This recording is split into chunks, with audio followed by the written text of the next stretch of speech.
One of the most enduring legends of Roman Britain concerns the disappearance of the IX Hispania Legion. Its disappearance has long puzzled historians and inspired writers and filmmakers. At the zenith of Roman power, during the Empire's Golden Age, the Legion simply vanishes from history, without any mention in the classical texts or inscriptions of what happened. It is as if the Legion never existed at all. Hello everyone and welcome to the S.P.Q.R. Historian.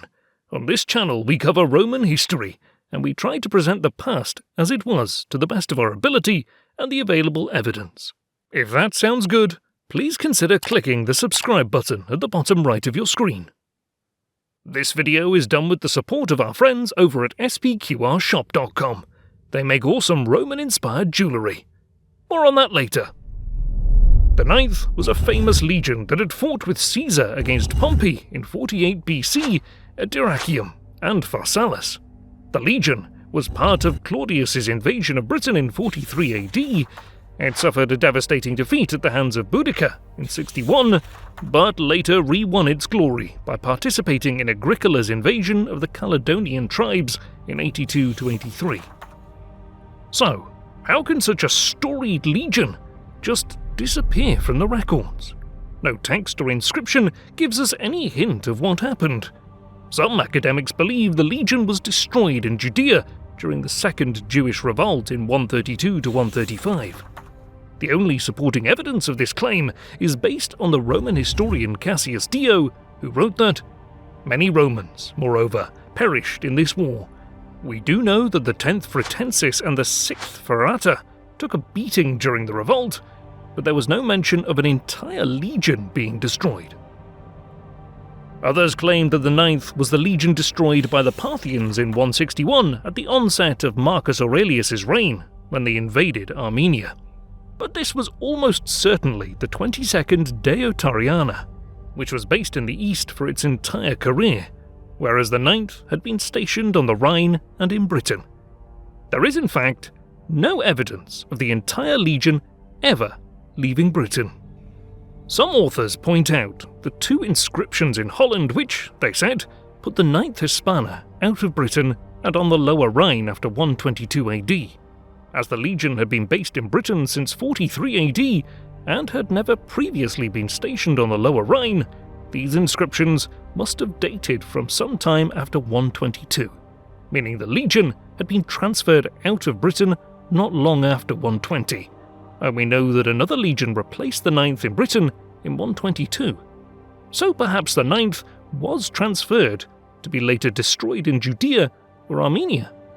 The two 9th Hispana inscriptions in Holland at Nijmegen, tile stamps of the 9th Hispana, put men of the legion there on the Lower Rhine sometime between 104 and 120, which does suggest the legion had been transferred. However, nearby at Aachen, there is an altar dedicated by Lucius Latinius Mesa, the camp prefect of the 9th. That the altar was dedicated by the legion's camp prefect implies that he was leading a vexillation of the unit on detached duty on the Lower Rhine.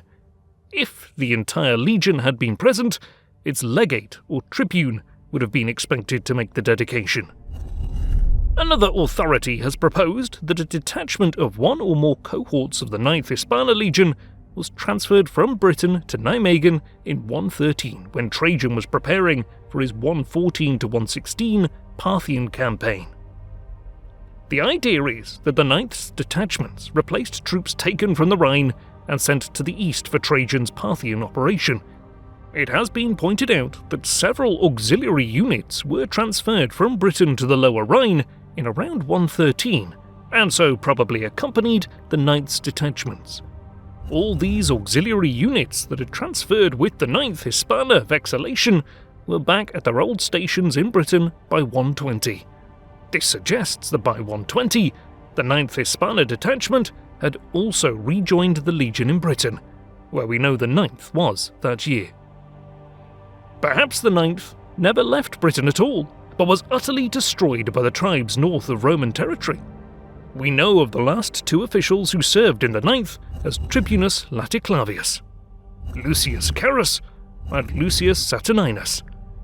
Carus would have left the Legion in 121, replaced by Saturninus. Both of them would go on to become consuls and govern provinces, which doesn't make a lot of sense if they disgracefully survived the annihilation of their entire legion. But, and here is the intriguing thing, following his posting as Latoclavius with the 9th, Saturninus did not receive another official appointment for 25 years, and then only as a legionary commander at the age of 50, which was very rare. He would eventually go on to become a consul, but it seems that Saturninus' career was put on hold for 25 years. But why? What happened during his posting with the 9th that stalled his career? Saturninus' predecessor's career had, in contrast, been doing excellent. He had soon joined the Senate after his posting with the 9th, and been made a consul and later governor of Arabia in 142, this all before Saturninus had any official postings at all. So, something must have happened that left him in disgrace. Either he ran away from the destruction of the 9th, or he was captured by the Caledonian tribes after the defeat of the Legion. 5 auxiliary units known to be stationed in Britain up to this time, 1 cavalry wing, and 4 light infantry cohorts disappeared from the record at this time as well. Just as with the 9th Legion, there is no evidence of these auxiliary units being transferred or disbanded. They just disappear and are never mentioned again, either by historians or inscriptions. In the summer of 122, men from the auxiliary cohorts stationed in Britain were given honorary discharge after serving the required 25 years in the Roman military. It's highly unlikely that with a legion recently destroyed on the frontier of the province, that anyone would get discharged. So these discharges must have taken place before the destruction of the legion. Perhaps the Caledonian tribes knew that these veterans would be discharged, leaving the Romans weakened for a period, and realized that this would be the perfect time to lure the Romans into an ambush and avenge the defeat at Mons Graupius in 83. And with the construction of Hadrian's new wall underway, this was perhaps their last chance to strike. The new emperor's policy would have been known to the officers commanding the 9th. Hadrian was all for consolidating the empire's borders, so perhaps the 9th Legion, together with its supporting auxiliary units, was enticed by a suggested lasting peace treaty with the Caledonians. And with the Legion lured north, they were ambushed and utterly destroyed. The Legion's second-in-command, Lucius Saturninus, survived the annihilation and escaped back to Roman lines, only to live in disgrace for the next 25 years.